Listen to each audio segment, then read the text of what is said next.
9h moins le quart, bonjour Olivia, avec vous quelques nouvelles idées de lecture avec au programme alors une figure historique, on va dire, et puis des astuces pour briller en société. Il y a un lien en fait entre les deux, parce qu'il y a de l'intelligence dans tout ça. Alors la figure historique, c'est Churchill, avec une BD.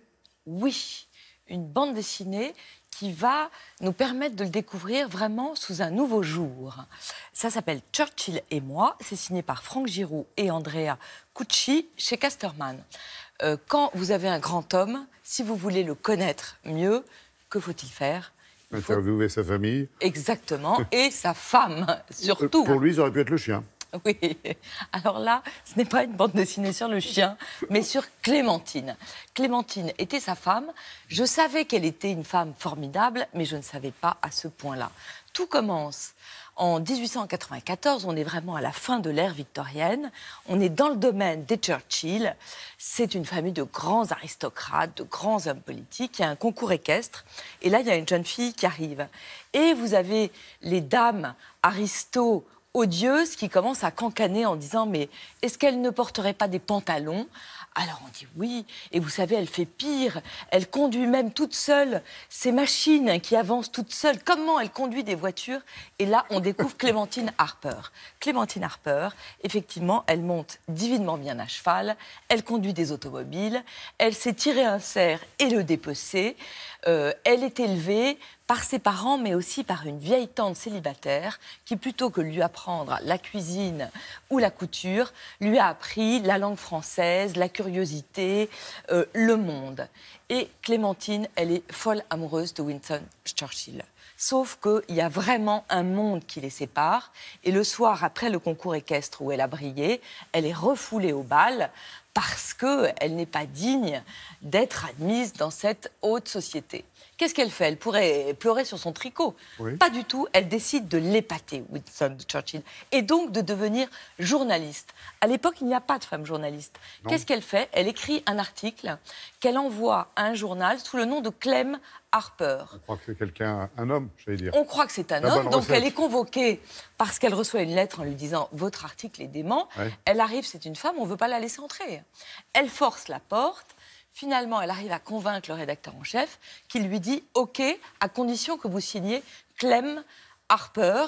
Donc, elle cache son sexe. Elle va finir par partir en Afrique du Sud, rejoindre Winston, qui lui est un lieutenant, qui est engagé dans l'armée.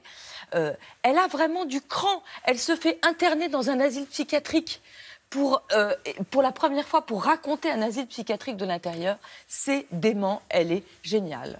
Donc, on fait la découverte et de Winston Churchill et de Clémentine. Winston, il est misogyne, il est orgueilleux, il est ambitieux. Oui, le personnage. Alors, deuxième ouvrage, Olivia. J'ai dit qu'on pouvait être génial en société. On vient de parler d'un génie. Mais c'est vrai, grâce à ce petit livre que vous avez là. Oui, vous allez devenir génial. Et oui, c'est tout un programme. Un changement radical. Une mémoire infaillible de Sébastien Martinez. Sébastien Martinez, il est champion de France de mémoire en 2015. Et il vous développe des outils pour justement énormément augmenter votre mémoire. Comment?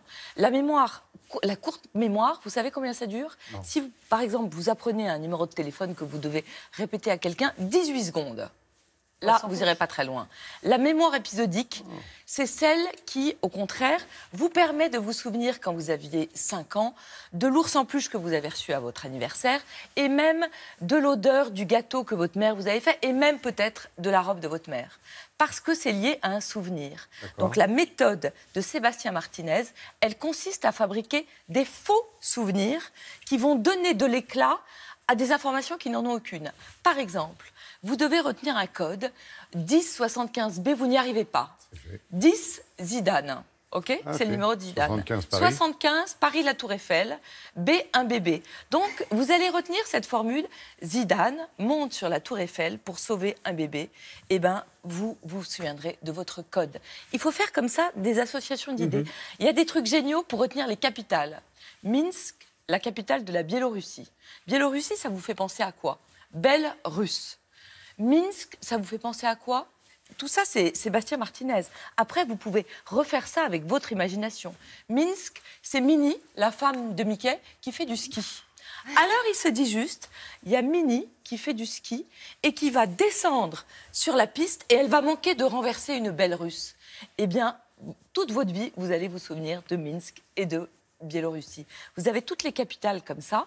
Il faut faire marcher votre imagination pour inventer vos propres histoires. C'est au livre de poche et c'est génial. Je pèse mon mot, mon adjectif. Il pourrait être coté en bourse à partir de maintenant, hein, vu comme Il est vous en avez jeune, il est parlé. mignon. Non, mais je vous jure, ça change la vie. Hein. Ok, c'est retenu. Merci beaucoup, Olivia. C'est retenu Merci. pour 18 secondes.